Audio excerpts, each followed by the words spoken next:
we are the WYJO Jazz Orchestra. Today, we'll be playing two pieces from two of the most important big bands in the history of jazz. The first piece, Moten Swing, comes from the library of the Count Basie Orchestra and was first recorded in 1940. In the piece, we featured Owen Park and Spirit of St Frederick on piano, Olga Asgard on trumpet, and myself, Freddie Orley, on tenor. We will continue with a piece written for the great American trumpet player Maynard Ferguson called The Spirit of St Frederick. St Frederick was the patron saint of the deaf, quite ironically. So hopefully you'll be able to hear a solo from Owen Park on piano and from our lead trumpet player Anthony Pavlikovsky.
orchestra, where are you? Hello! You were brilliant. You know you're brilliant anyway, you don't need me to tell you you're brilliant. So, I'll kind of give you some of our thoughts on this. Now, I mean, it really is a fantastic standard of music making. Let's start with that. It's stunning, really. Some of the individual players, you know, and with any ensemble and group, we've had it mentioned today, you know, some of the ensembles have had embedded in there some really, really strong players. And, you know, they say the same thing with football teams and whatever. If you've got key people around there, everybody lifts up and really raises their game. So, you know, it was fantastic to hear that, how everybody seemed to be, you know, riding along on that wave, really. So there were two keys player, lovely intro at the start, then into the piano solo, that your turn of phrase, I put your turns of phrase, you know, really taking us on a journey with that playing, and loved the harmonic shifts and the chromaticism, and just fantastic, really. Then into the riff, superb tutti sound, really well blended, strong tone production from everybody, really consistent playing throughout the band. I've put you really get this music, which is that's something we talked about yesterday a bit as well, and folk music, you know. We've got a fiddle player there who really gets the music, and you picked actually a brilliant program with your Basie and Ferguson, and you really got the difference between the styles and how you get into that. And as a musician, you know, you end up playing maybe Baroque music, and maybe something jazz, maybe some TV, film kind of stuff, and maybe something that's a young composer's written, and it's quite abstract and so on. And it's always about figuring out and getting what your job is to bring it to life with conviction and authenticity, which for me is really just that sort of belief that you have in what it is you're doing.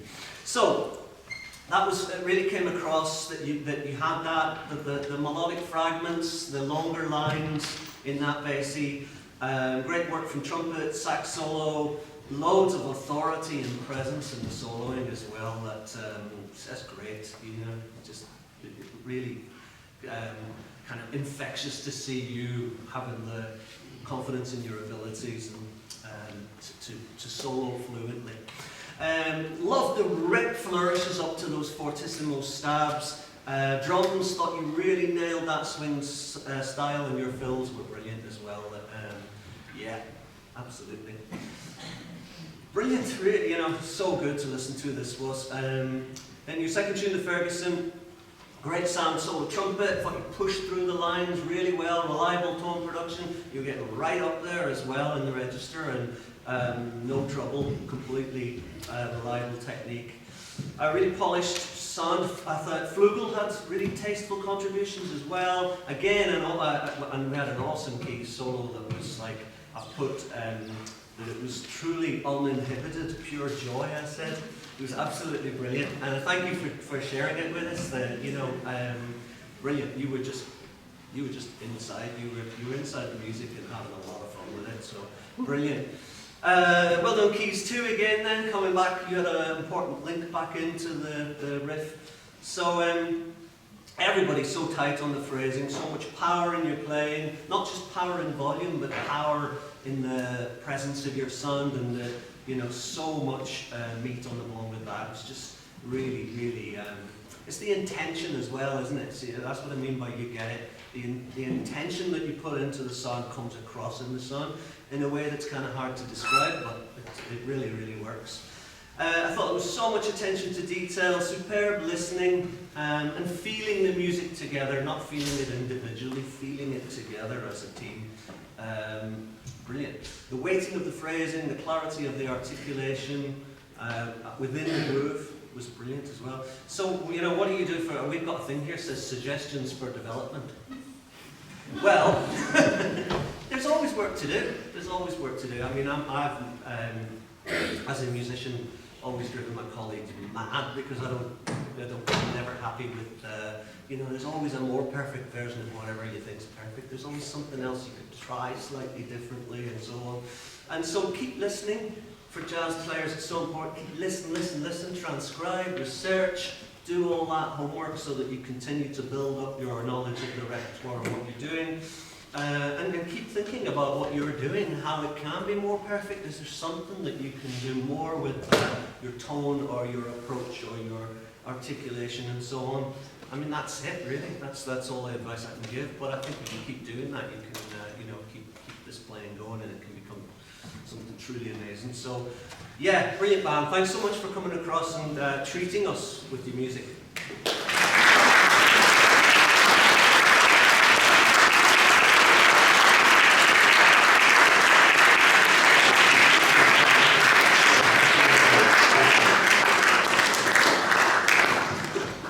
And Wigan, you're really lucky again to have David and Rick Hallowell, because they are brilliant, and there's not as much of that greatness going on now, so they are fantastic, and you were fantastic, so thank you.